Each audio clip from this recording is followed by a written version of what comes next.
Awesome. Okay, great. Okay, just like then a quick. Okay, we are good to go. Okay, welcome back, guys. For whoever rejoined us, welcome. For who just joined us, you didn't see anything, so we just like got spam in the old link. So we So are continuing with our speaker, which is Yash, was talking about migrations. We cut him. So Yash, I will pass it to you again here. We can start over talking about the migration. thank you, Mo. All right. Cool. So I'll just continue from where we had to unfortunately leave the other room. So basically, in terms of discussions, whenever we are having the discussions with CIOs and the CFOs with different organizations, right?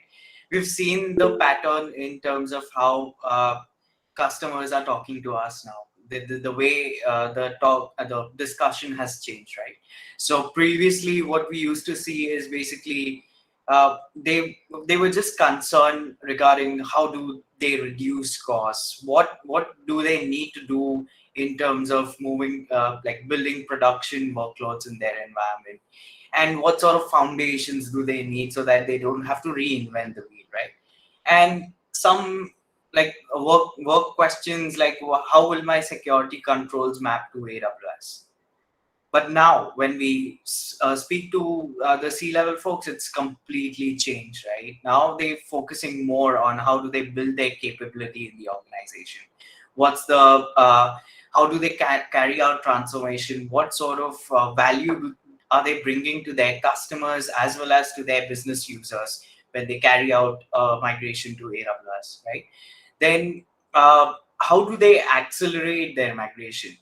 That's also a big question that's coming in from our customers. Like now we know that we have a data center exit coming up. We don't want to lease it out again. So how do I accelerate that?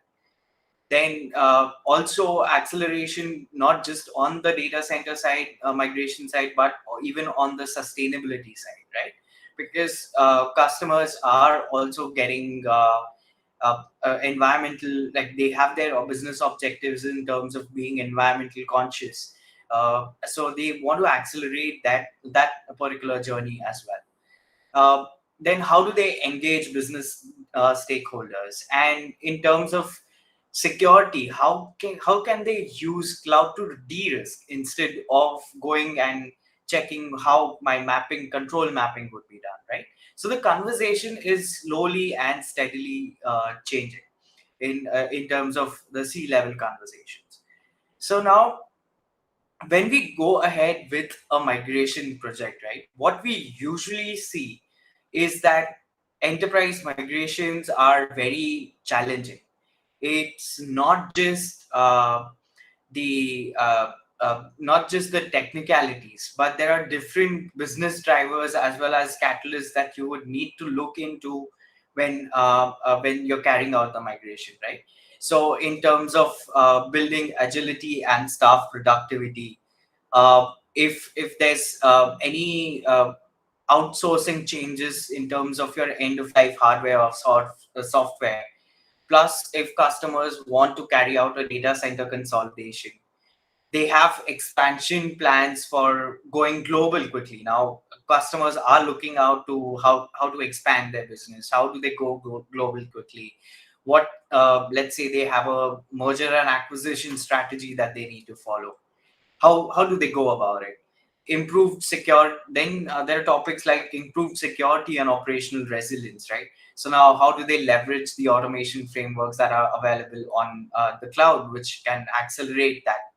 Then the overall digital transformation strategy and cost, IoT, AI, ML, all these uh, literally become your business drivers and catalysts for migration journey onto cloud, right? So basically what these drivers, the drivers that I've mentioned, are kind of still very high level, right? Usually you would see that organizations have a lot of challenges when you start moving to carry out their migration. So what could be their potential friction points? So if you see here, I've divided it into five parts. On an enterprise level, let's say if the stakeholders don't have a clear vision, that's also a blocker. Then your there are siloed teams within the organization. My security team doesn't talk to my application team, and my IT team does not talk to my security team or my networking team. So there might be siloed workflows. For anything, you need to raise a ticket, and there's no cross-functional collaboration going on, which also can cause delays and blockers if there are no buy-ins from different teams, right? So this can cause a huge issue on an enterprise level. Now, talking from a technology perspective, uh, there are no migration test plans defined. You don't have any overall testing plan defined for your for any of your upgrades. That's a big question. That's a big problem. So how do you plan the migration, right? So that's one. Then if you don't have a cloud foundation built out already for internally within your organization, how would you quickly carry out the migration? Without a standard foundation, it's very difficult. Once you migrate, then setting up the foundation is a no go. That's not the that's not a really good practice that the that you should follow. And from a people perspective, if okay, as consulting partners, they might just go and use their expertise, but as a customer, you would need to train your people, right? So you would need to understand what type of cloud skills and experience does your team have. How because now you would see, like, whenever companies go for a migration journey, they would see that change is making people very uncomfortable. From the CEO perspective, from the CIO perspective, it's a very good game. But for the N minus one people who are the working team, who's actually doing the day-to-day operations, they might feel very uncomfortable because they've been working on the technology for a long time, and now there's a change happening. So it might bring about some problems, right? So identifying this issue early on in the migration phase is very important. Uh, Now usually now in terms of the application as well, same people skills are very important. They need to understand how things applications can be built on cloud, uh, how they can leverage on the modernization aspects in terms of leveraging the different services which are available. Then in terms of processes, if they're leveraging legacy ITSM methodologies, that also causes a lot of issues. And if the financial processes, right? If your cloud financial modeling is not done properly, that is also a big problem. So these all things need to be identified beforehand, before any customer or any partner starts the migration journey for their customers, right? So everyone needs to remember that these are very important points to identify early on during the migration assessment that you're carrying out for your customers, right? Uh, so how do you identify it? Now, this question might be coming to your mind. So AWS has built in a framework which is called a migration readiness assessment. It is based on the six pillars of the cloud adoption framework, and is basically a workshop that we would do with along with the customer to understand what their capabilities are, right? So this would help the customer in identifying their strengths, their weaknesses, any gaps, any roadblocks that they may have in terms of their operations or their security or platform, which basically could derail the migration journey, right? So once you have an open-ended discussion with them, they would give you inputs and give you a proper idea of their organizational structure and how you can work with them to actually streamline all these things in order to make sure that the migration journey is successful, right? So just to give a quick overview, the MRA, the readiness assessment workshop, it's usually a one full day workshop that we would that is conducted. It's basically around, there are around 77 questions and like four activities which are done with the customers. And in that sense, you can identify the issues beforehand once you sit with them, understand their priorities, understand their processes, and then de-risk their entire migration journey, right? So now, okay, now there might be a question coming in. Okay, fine. We have the MRA done. Now, what are the frameworks that the internal teams, like let's say if you are a customer for AWS, how can I build my capability in terms of migration internally without leveraging like a professional services or even let's say a partner? How do you do it, right? So there are different methodologies. So I'll just walk through one very powerful methodology, right? In terms of how you can accelerate your migration journey. So one is, if you know that your organization has built-in silos, like different teams working with different agendas, they have different scope of work. They only work in a waterfall manner. There's no there's collaboration, but at a very limited scale. So you would need to make sure that you break down all the silos, address any leadership blockers that might be causing any issues, and also have a self-sustainable workload models, right? So in terms of self-sustainable workload models, I mean setting up of a cloud center of excellence team, which can basically help you accelerate or create guardrails for your organization, make sure that all the frameworks are in place depending on your business and technical needs, right? Once this is done, then you accelerate with your delivery of results, right? Basically understand the key factors which might uh, which can accelerate the adoption, align your different stakeholders to the dependencies and the decision making process, right? Then make sure you have cross-functional teams working in a more collaborative manner, and make a transition from just doing analysis to to a more action plan based of a scenario, right? And depending on these pointers, you would be able to identify different patterns, success patterns within the organization, which can actually help in accelerating your migration journey. So once you do that, you can also, as a plus point, democratize the entire process, right? Democratize the builders to own the solutions, make sure they have the undivided attention to build.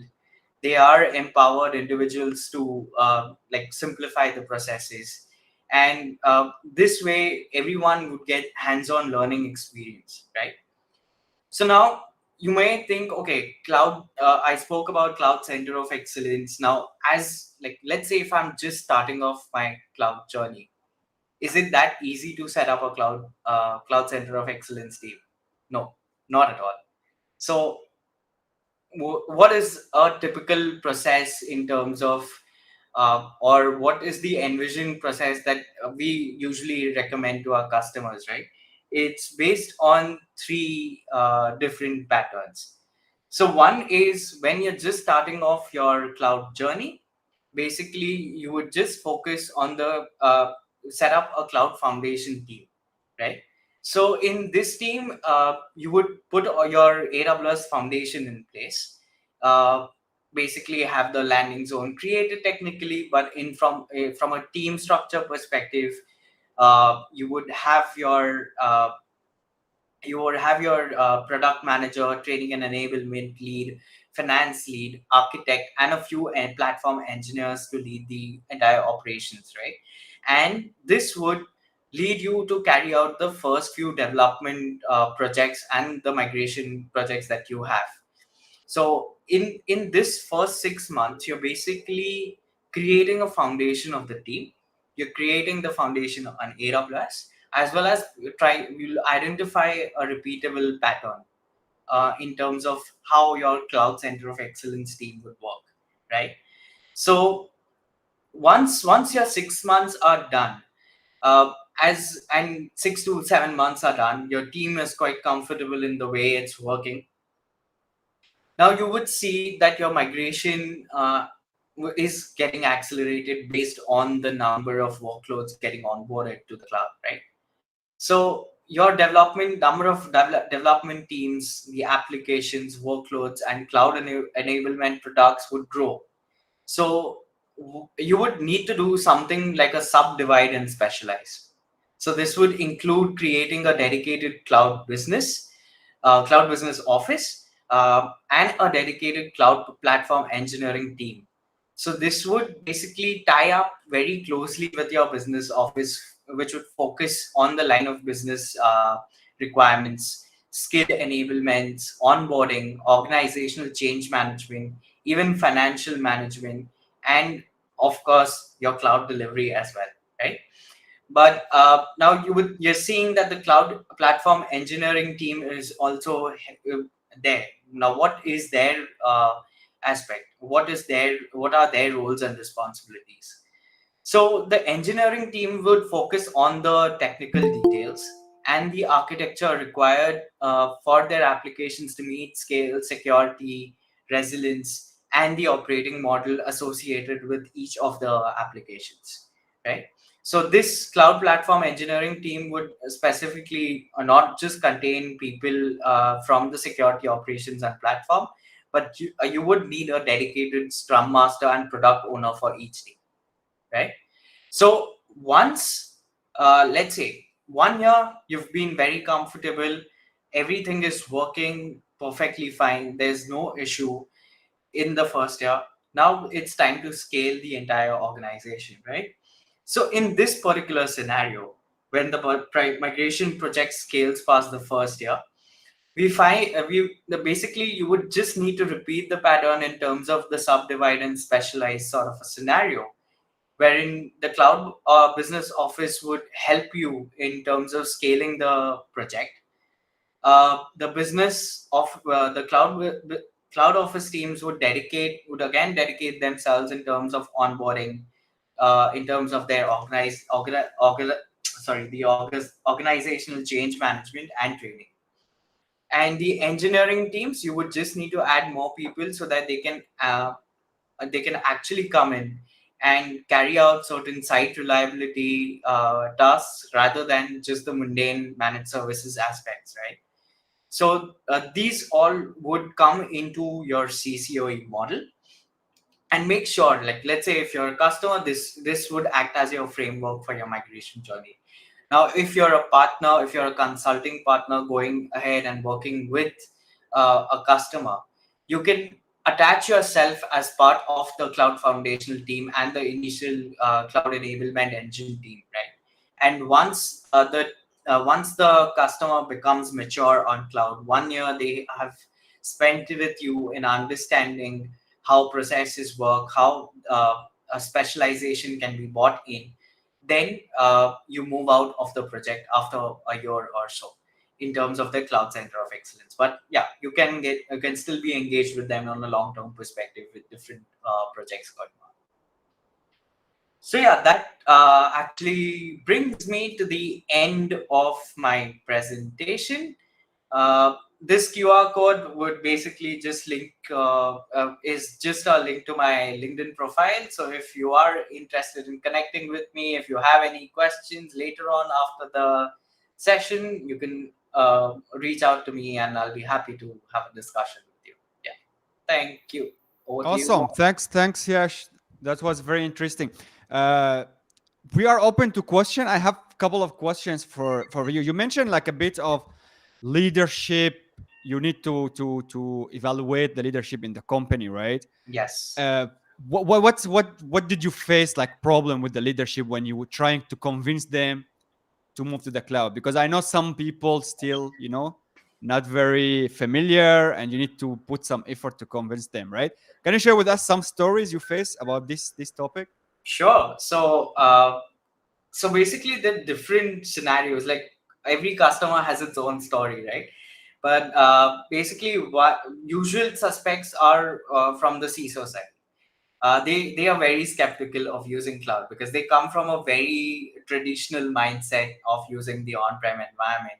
They are not ready to adopt cloud so easily.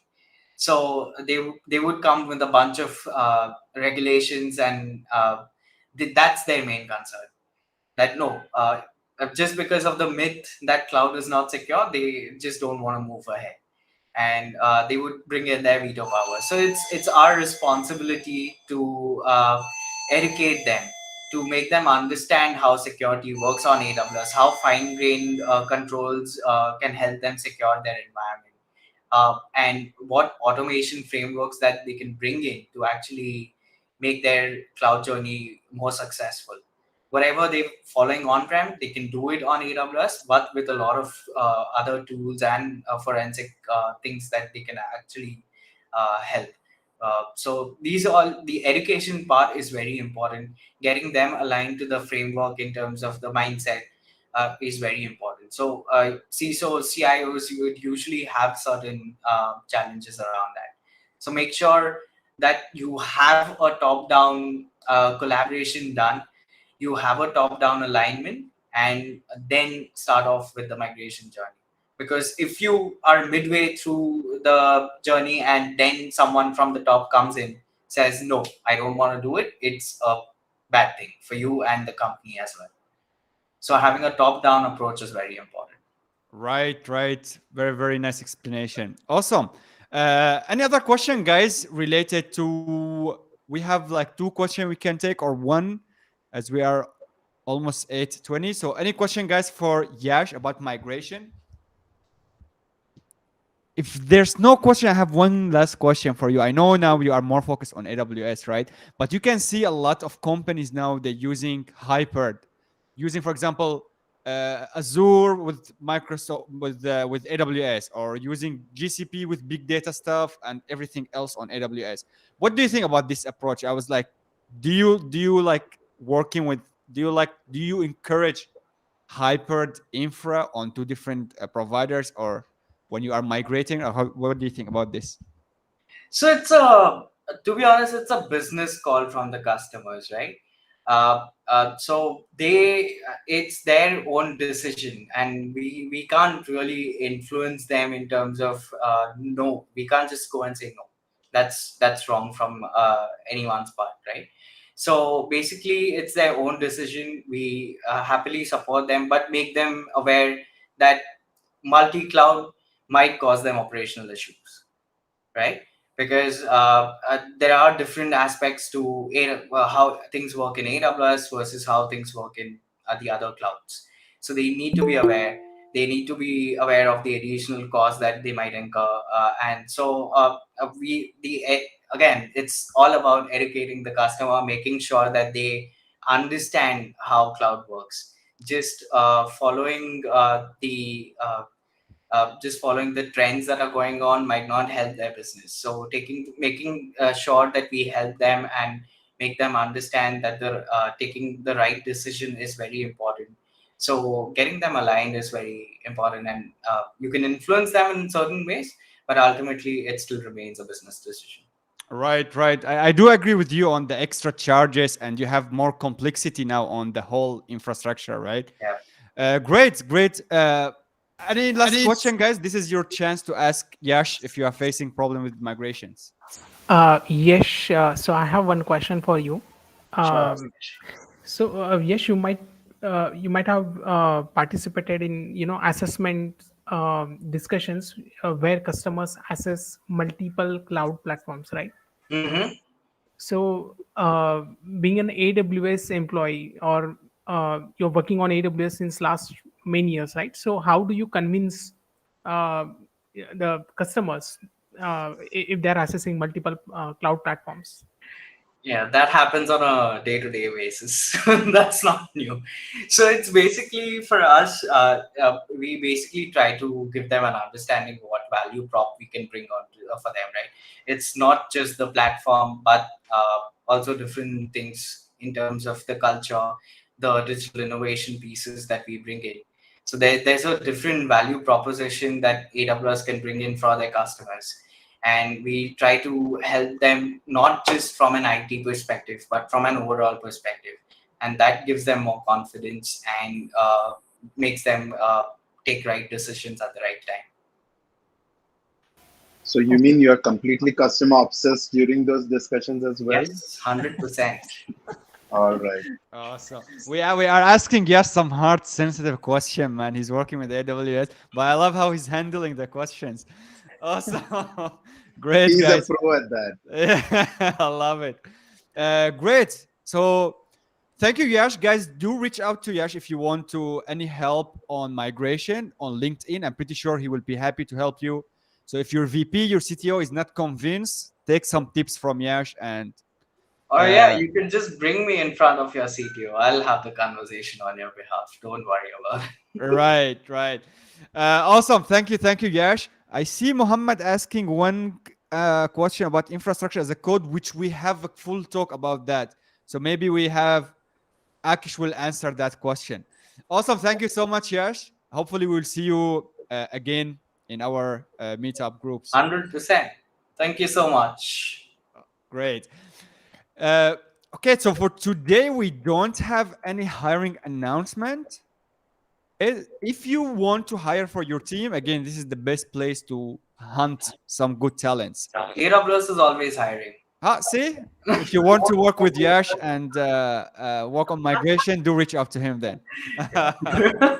All right, folks, I'll take your leave. Bye bye. Awesome. See you, man. Bye bye. So again, guys, if you want to hire for your team, just scan this QR code, and we will post it on our Facebook page, and we will announce that in our next meetup.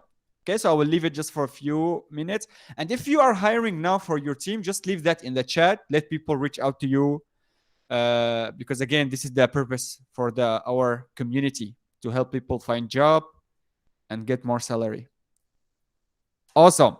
Next, I keep repeating that every meetup, but again, guys, this is our community, so anyone is welcome to give any talk here. Okay, so we always prefer talks from very beginner level or level 100 to like level thousands, which is the very advanced one.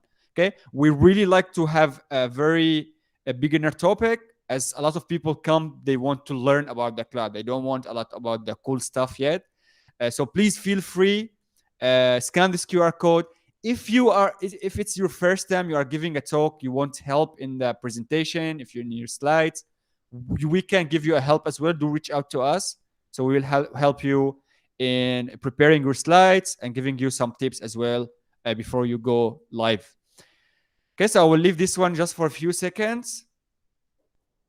And next we have Akesh. Akesh is from Blaze Clan. I'm pretty sure a lot of people now getting familiar with Blaze Clan, right? So we have a lot of people here actually from Blaze Clan. I work with them in Astro. Very, very, very cool team. And they love to share to the community, right? Today we have Akesh will be talking again about infrastructure as a code. He will talking about infrastructure automation on AWS using different things. I don't yet what he will be talking about. But again, now if you want to work on the cloud, you don't do things from the console anymore, right? You don't do anything. You just do everything through code. And that's what Akesh will share with us, how you do infrastructure automation. So Akesh, I will pass it to you from here. You can just share your screen. Yeah. And you already have a question by Muhammad related to infrastructure as a code. So maybe after the talk, you can answer him. Sure. Yeah. Thank you. So let me just share my screen. First of all, thank you everyone for taking out time and joining this session. So let me.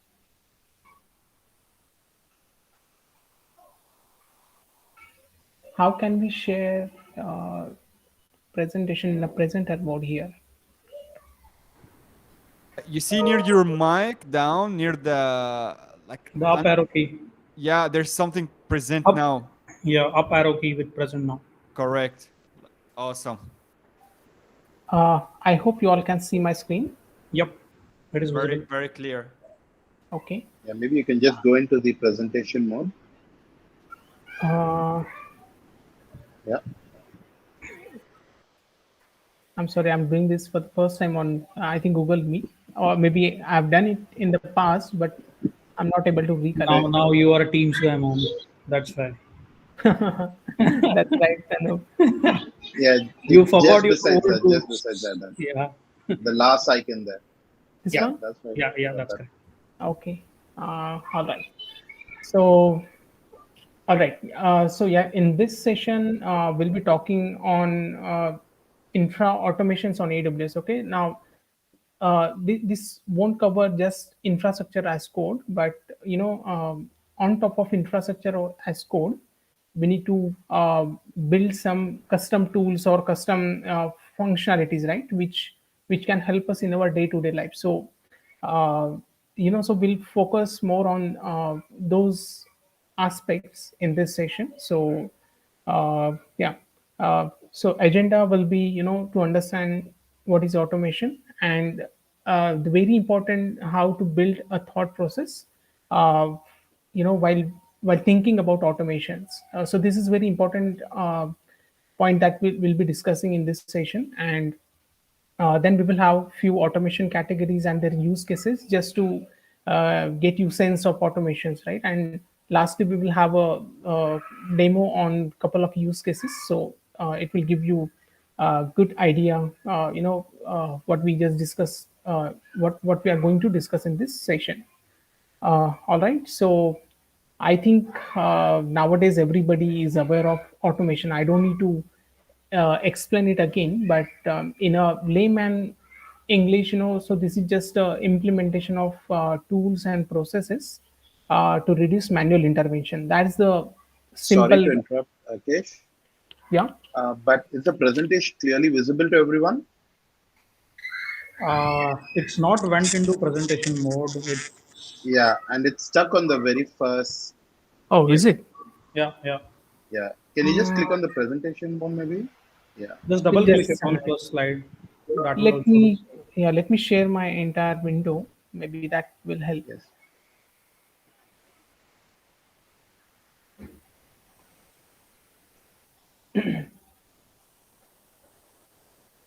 I'm so sorry about that. No worries, Akesh. We today is the technical difficulties day, so it's fine. All right. I hope it is visible now. Yes, We now see it's it. clear. Awesome. Thank you. Okay, great. Yeah, so I was discussing about this slide. So what I was saying is everybody is aware of automations, but in simple words, we can say that automation is an implementation of tools and processes to reduce manual intervention. That's the clear motive of having automations in place, right? Now, how automations helps us? So basically, it helps us in streamlining tasks or processes, and it can bring efficiency and reduce manual workloads in our day-to-day lives, right? So I won't spend much time on this slide. Now, this is the one I wanted to bring in this session. So how to build thought process. Right now, many of us works from a different background, right? So say some people are having development background, some people started their career directly on infrastructure, or there can be uh, other categories as well, right? So uh, more importantly, so this is my perspective. Okay, maybe it may help you, or you may have different perspective, but when I work on my any of my tasks or any of my solutions, these three questions I definitely ask myself. So the first question is, uh, what should I automate? Second is, why should I automate? And third one is, how can I automate? Right now, the very first question is, what should I automate? Right. So uh, answer to this question is very simple. Whatever tasks, or whatever work you're doing in a week, just get the list of that work, and just check if you're working on a repetitive task for multiple times in a week, then it is high time to automate it. Answer is so simple to this question, right? So uh, now the next question is, why should I automate it, right? So say you're working on a task which takes 15 minutes to perform that task, right? Now, and if you are working on that task 3 times in a week, then you're spending 45 minutes working on that task, right? And since it is repetitive task, you're not doing anything productive, right? So if you can automate that task, then just imagine you are going to get 45 minutes extra in a week's time to think on something else. Uh, you may think that, okay, automation may reduce your dependency or it may take your job, right? So it is obvious, but that is not the case, because at least on AWS, every week we used to get hundreds of new features. So you can utilize those 45 minutes to learn those new features, and you can bring those new features in your project, right? So that will help your project, as well as it will benefit yourself as well. So that's the second question I ask myself: why should I automate? Now the third one is, how can I automate? Now this is I would say, answer to this question, depends on your skills. So if you want to answer this question very well, then I will suggest that you should have that programmer's mindset or a developer's mindset.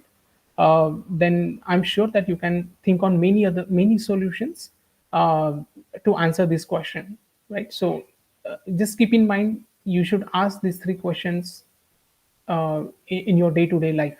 If you're working on a if you're working on any task, right? So just list out all the tasks and just check if you're working on any repetitive task, then you should think to automate that task. So simple. All right. Now, the last section I would like to present here is, different categories and the use cases. So on the left hand side, you can see I have classified various categories, and this is specifically not only on AWS. This can be on any other cloud platform, or this can be on premise as well, right? So the first category is, say, we have platform architecture and governance. So what can be the use case here? So typically, monitoring resource tagging and send an alert if a resource is created without tag that is not monitored by service control policies, right? So you can take these categories and just think from the categories perspective, and you can bring in all the use cases of your project against each category. So let's say we have event and incident management, right? So a typical use case can be send email notification if someone update important file on S3 bucket, right? Third one is provisioning and configuration management. So the typical use case can be a validate cloud formation template as per your practices or as per your whatever guidelines you have decided, and send an alert if someone tries to update cloud formation stack using invalid template.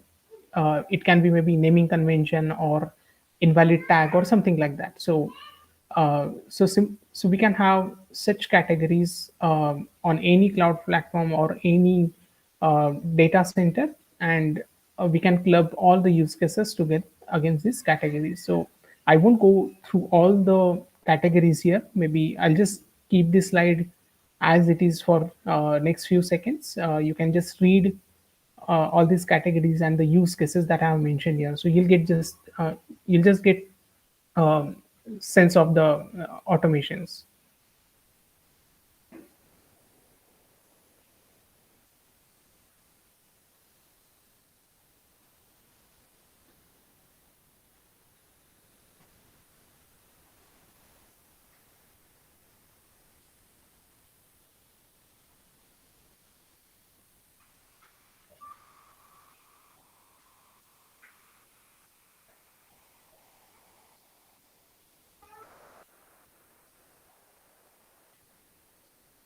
All right, I assume that you must have gone through all the categories, and these are the simple use cases that I have mentioned here. Okay, um, uh, the aim is to let you understand, what I'm talking about and what all automations usually we require while working on uh, infra side. So these are the typical use cases. Now, the very favorite topic of every one of us is the demos, right? So let me just tell you the three use cases that we are going to demonstrate today, right?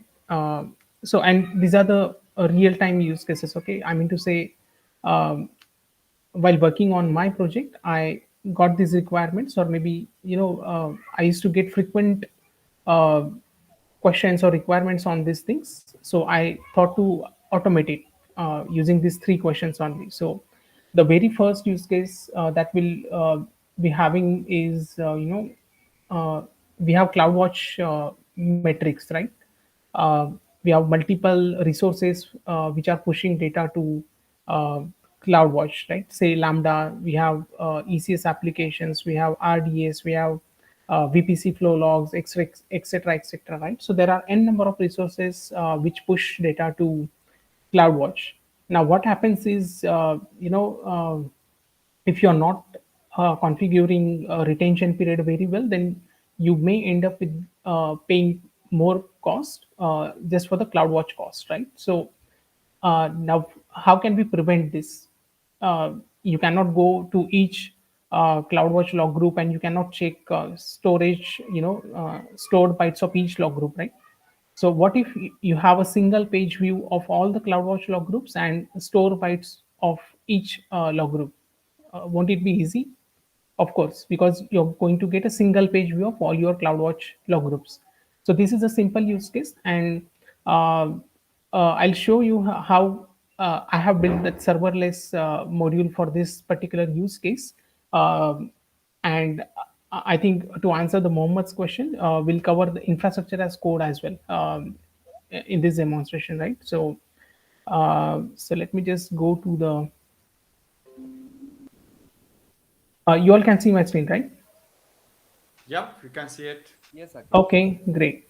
So let me, so I have created a simple, I've written a simple Lambda function uh, and a cloud formation template. So this cloud formation template will deploy Lambda function, and it will create API gateway in front of that Lambda, and uh, we can access uh, the Lambda function as a web application.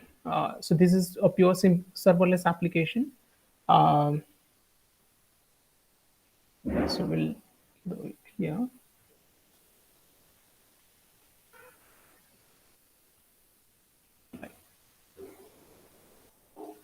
So if you want to refer these things, I've created or I've published this on my on my uh, GitHub as well. So you can refer these things. Yeah. I just need to set a bucket where a Lambda code can be published. Right. So I'm just setting the environment variable here.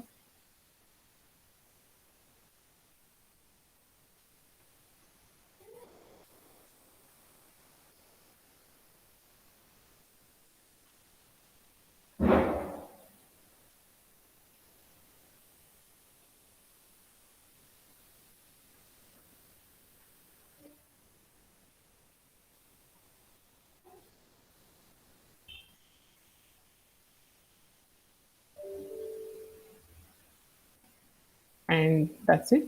So I just need to hit the enter. So let's see what happens in the background.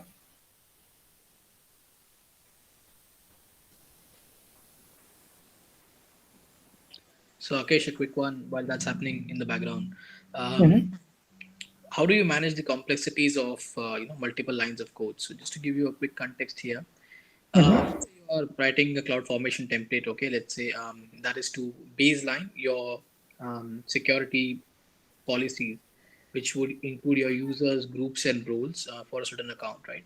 Now, as the number of users or groups or the roles increases along with the policies, the lines of code also does increase, right? And then any slight modification, if required, would Mhm. actually require you to navigate and work with those many number of lines of code, which also might induce an error somewhere in between, right? So how do you usually manage that? Well, so Pratik, just to answer your question, before we deploy anything on our accounts, right? So these are the automations, right? These are not what we can say. These are not business. These are not going to impact business, right? So even if you and of course we have non-prod environments, so we used to deploy all these things on our non-prod environment first, and once it is fully functional on non-prod, then we deploy it to production. So uh, is this what you want to know, Pratik, or uh, Well, yes, I guess in some ways that answers answers the question partly, because yes, I guess that approach is pretty appropriate to test things in the non-prod first, and then use a pipeline to push the same thing without a code change to the prod. But what happens is operationally, when engineers in the team, they work on let's say cloud formations or the Terraform templates, right? Then those mhm. lines of codes actually become confusing for them with respect to managing, because if you might understand the way YAML or JSON works, right, that we are referencing various components across that particular piece of code, right? So at Correct. times we have found out that automation does kind of induce errors that might have or else been avoided had we used a console. So I'm just kind of coming from that perspective, trying to understand if what would be the optimal way of handling those situations. So Pratik, maybe your question is more from the teamwork, right? So let's say we have multiple team members who are working on a same functionality, right? And this is what you want to understand, correct? Yeah, the question is more from the complexity of a single template or the automation Ah, framework perspective. all right. So Pratik, in terms of cloud formation templates, right? So now we have modules available, correct? So if you are talking more specific to cloud formation templates, then nowadays modules are written, and those are uploaded on S3 bucket, or maybe on AWS code commit, and those modules are referred to the actual cloud formation stacks or templates. So those are the reusable components, right? So that way your code will be the number of lines will be limited if you try to reuse the modules or something like that on cloud formation. Okay, yeah, makes sense. I guess I mean you're referring to the nested templates, right? Yeah, nested templates and using cloud formation modules as well, Got it. right? And typically most of the organizations categorize their cloud formation stacks, say uh, they will have a separate template for creating networking components, they will have separate template for creating application components. So that way they split the templates, because we know that cloud formation templates has a limitation, right? Say it will have 250 255 parameters, or it can have maximum 500 resources created. So um, so it is required to separate out different resources in a different template. So Yeah, that that is makes sense. required. Yeah. All right, so you can see Right. Yeah, go ahead. Go ahead. yeah, so the stack is ready now, and I just need to go to cloud formation console.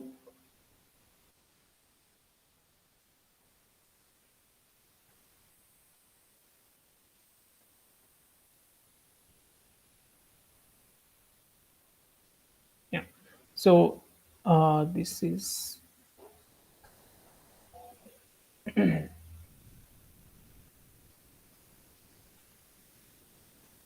yeah, so this was the stack created by this command, right? So we can see we have uh, I think I've deployed incorrect stack here, but yeah, let me just do the same thing here as well.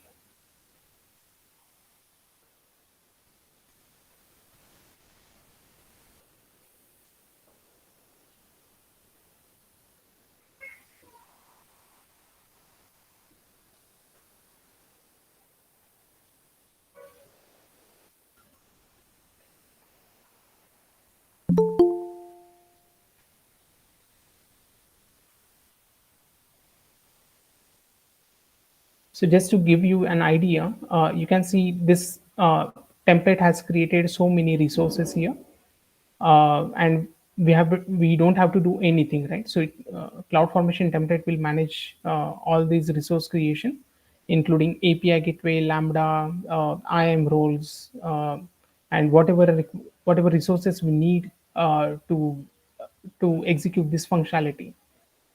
So that's the infrastructure as code, and you can see another stack is being created now for the CloudWatch use case that we just discussed. Uh, we can check what all things are being created here.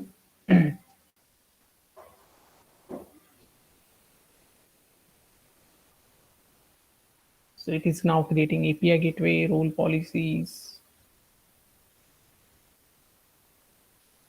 The Lambda function is created.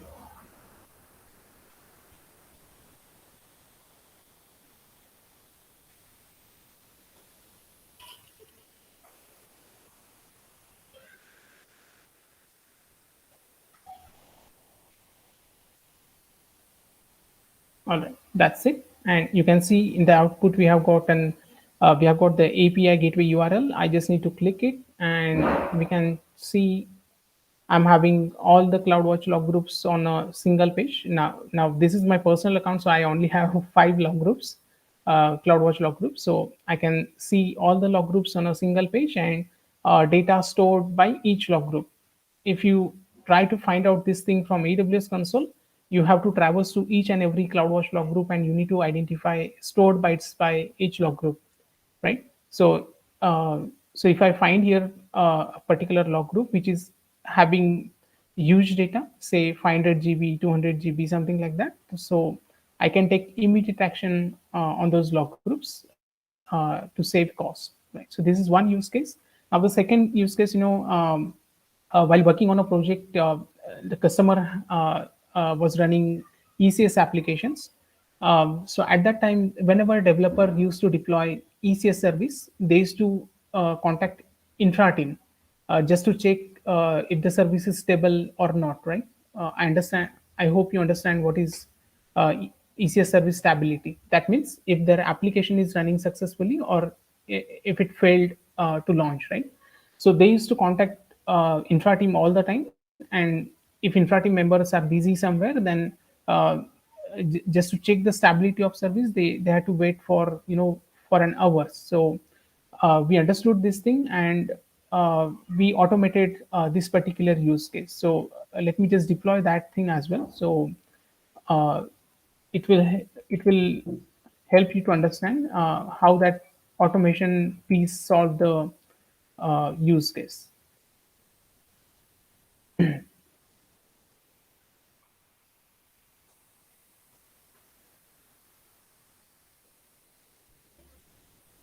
Now I already have created 2 ECS clusters in Singapore region, and I'm going to deploy this particular stack in that region. So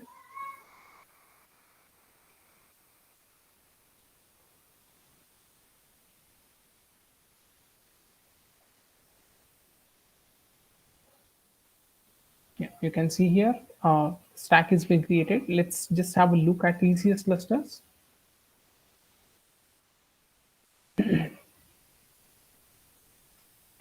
So these are the 2 ECS clusters I have created. Let me just show you the service stability part, what I was talking about.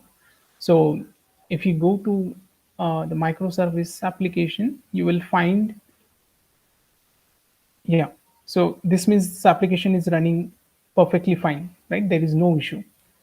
So what I was saying is when developer deploy this application, typically developers do not have access to AWS console, right? So they cannot check if service is steady or not. So for this, we have built a utility for them, and that utility helped them a lot. Yeah. So now that's failed.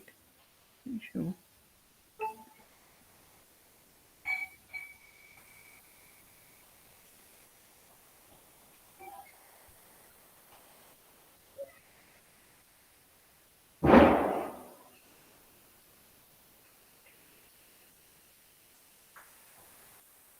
Probably I'm using a bucket which is in different region. Yeah, Just it's a fine. reminder, Akesh, you have 5 minutes, so we can take some question before we close it up. Okay. Okay, okay, sure. Yeah. So I think, yeah, that's fine. We can take a questions, and I have another use case, and that is something, a useful use case. Maybe it will help a lot of us. So, do you mind if I present that use case? Yeah, we have few minutes, like maybe 4 minutes, so we don't go more than 9:15. So if your case is like in 5 minutes, you can just show it to us. If it will take more, then you can just tell it to us directly. Sure, sure. Okay. So, yeah, third use case is patching. It is related to patching. So, everybody knows that, security patching is a critical component in any software industry, right? So there we need to patch the instances regularly, correct? So, the third use case talks more about the security patching. It just if you have hundreds of instances, it can patch all those instances within few minutes. So within few seconds. Sorry. So that's the benefits of automations that we have. So I have a Terraform script for that. So uh, I think it will take more than 5 minutes to launch all the resources. I'm not sure if the time permits. Yeah, we don't really have time, but you can just tell us like what's the flow will be and what's the final result will be for that. Okay, let me just quickly run it. Okay, so it doesn't have any UI or something that I can present, but this is simple Terraform script that will create most of the resources, including instances. So just give me 1 minute.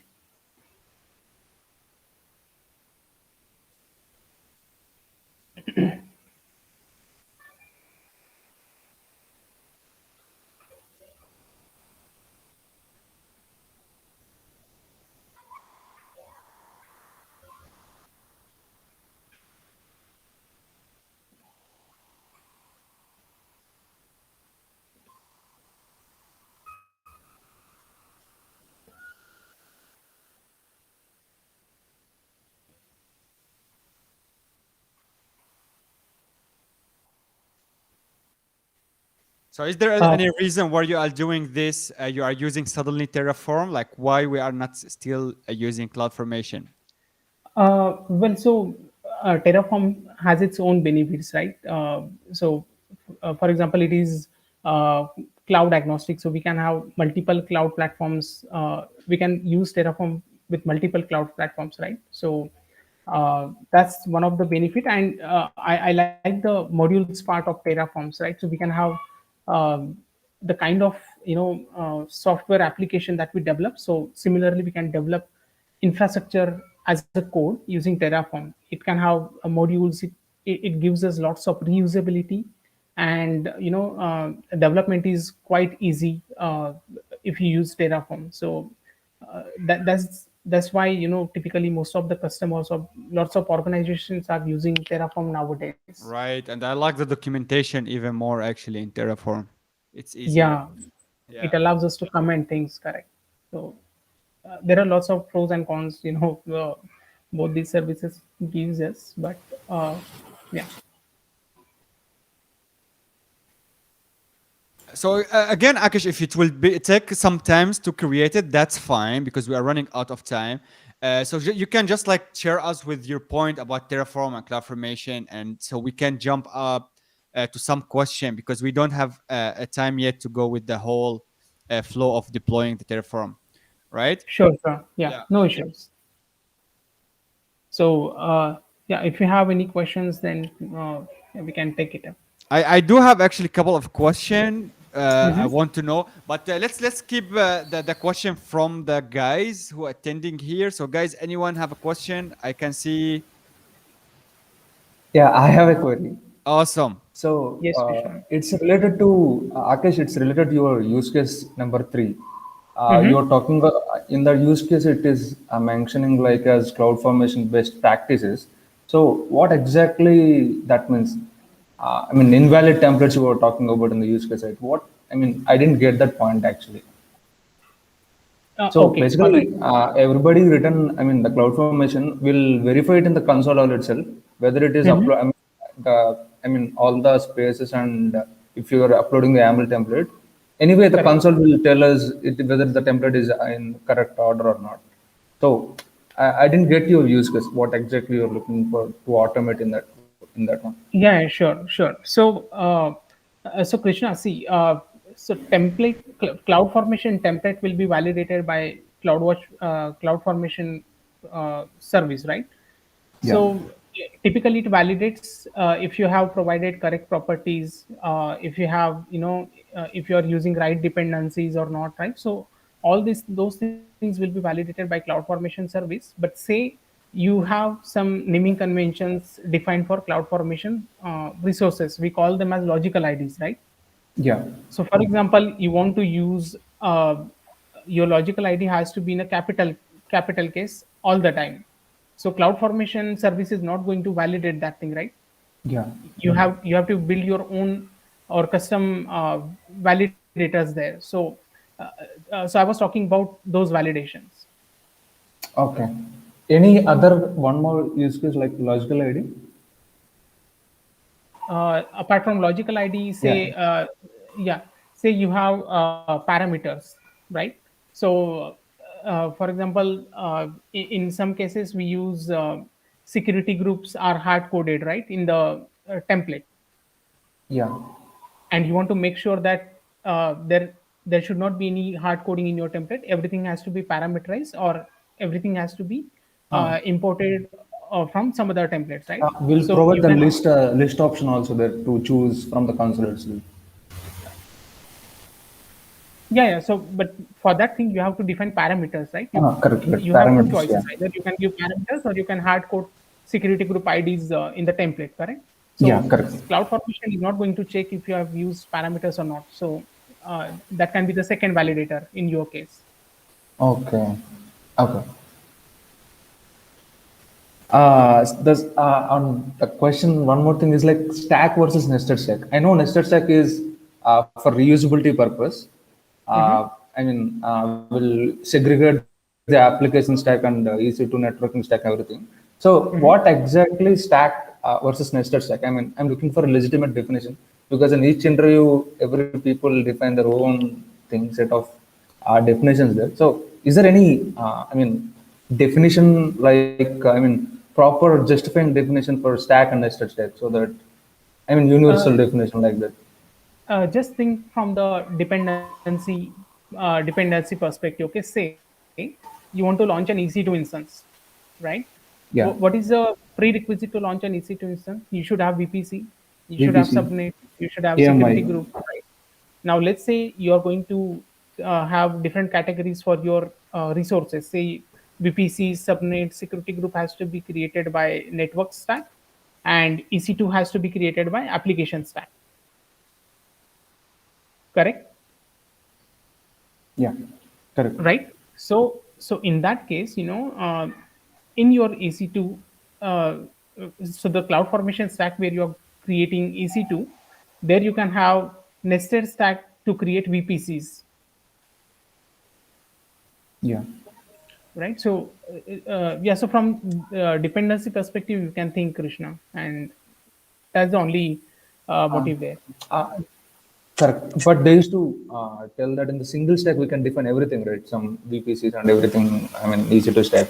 Uh, So like that, I'm asking. Krishna, I have Pratik We here. A quick one, right? So if you might recollect, I asked Akesh a question a couple of minutes back, right? So simple analogy Yeah. would, if you might be aware of any Python scripting or any shell scripting for that matter, when you call when your function calls another function, right? Okay, within your code, then that's basically something like your nested stack, right? So Yeah. with Yeah. your perspective, when you say that yes, if somebody in the interview asks you that we can do the same thing with a single stack, but then there's a limitation to the cloud formation template, right? I guess you cannot use more than 80 something Yeah. like that. 200 parameters like that. Correct, yeah. So that's one of the issues that the nested stack allows you to overcome. That's one. Second is to reduce the complexity of a stack. Again, my perspective was that if we have thousands of line of code with respect to a single stack, modifying that, you would definitely be stuck in a pitfall where you might make a mistake.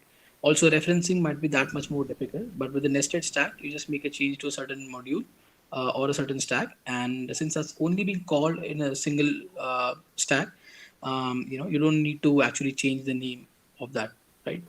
Correct. So Yeah. that's probably one of the analogies that you can provide. Yeah, that's Yeah. right. Great explanation, Patrick. Yeah. I hope that answer give you an idea for your question, Krishna. I hope I said Yeah. your name correctly. Yeah. Correct. Awesome. Yeah. Great. Let's take one last question, guys, for Akesh. Infrastructure as a code. Any question? As he show us Terraform and CloudFormation. Okay, I have one last question, and then if no one want to ask, so Akesh, let's say you join a company, right? Let's say BlazeClan is getting new customer, and this customer, Kaushik said no, no more customers, and let's say this company is already having everything on AWS, Mhm. but they didn't do anything through CloudFormation, right? Can you share with us what the process when you have like a big infrastructure? How would you transform it from being done from the console to doing it as a code, right? Because I want now the team do everything through code. Yeah. So, nowadays we have features where we can import resources in a cloud formation, or this is available in Terraform as well. So even if it is created manually, we can bring it back to the cloud formation. So that facility is available on AWS now. Uh, so yeah, we can have this approach if a company decides to go with infrastructure as code totally. So we have to bring those components back to the cloud formation or Terraform. All right. Did you give it a try? Is it how accurate it is when you run it on the whole infrastructure when you do? uh, yeah, so frankly speaking, everything cannot be imported. uh, if it is created, if some components are created manually, then there are chances that we cannot import them because of some dependencies or complexities in cloud formation. So we don't have any choice there, we have to keep it as it is. Right. So you use usually this. I'm just trying to understand like the flow or the process you guys do when in this like something like that, right? So basically, you are saying maybe you are using a third-party tool or like what you said from AWS to transfer everything to code, and the rest maybe you will do it. Your team will be converted Yes, to code, right. right? Okay, That's right. that's a good one. Okay, thanks, guy, Akesh. That was an interesting one. I like that you use Terraform and CloudFormation as well. Uh, you showed us both words. Again, I see people now more using Terraform these days, as Akesh said, because you can run multiple cloud providers in the same code, basically. Awesome. Thank you, Akesh. Hopefully, we see you in the meetups, attending and giving talks in the futures as well. Sure, thank you. Great. Thank Okay, guys, thank you all for attending. I don't think we will have a networking session because we are out of time. We already faced too many difficulties today, but I really want to thank all of you who rejoined and supporting the community. Hopefully, we're already planning actually soon because now they are opening on-site stuff. People start going to concerts here in KL, man. So maybe we start like they have a 30 packs limit, right? So maybe instead of going for a beers and having concert, you come and join our AWS group. So I'm planning to host it soon. Maybe I will discuss that with Kaushik and the other guys to see where we are going to host it. For people who are attending us from around the world, you can still join us because we will be always live streaming from YouTube as well. Thank you all for attending. Hopefully next we will get a noob to give a talk. I've been trying to get him for so long, man. Sure, So definitely. Well, I'll prepare something. But yeah, when you are jamming on AWS, can we see you jamming as well on guitar? one day we do that. Awesome. Awesome, man. Thank you all Thank you. for attending, guys. Thank you. See you around. Bye Thank bye. you. Thank Thank you. you. Take Bye, care, everyone. guys. Bye. Bye bye. Enjoy Let's your go day. off. Yep. Good night. Bye bye.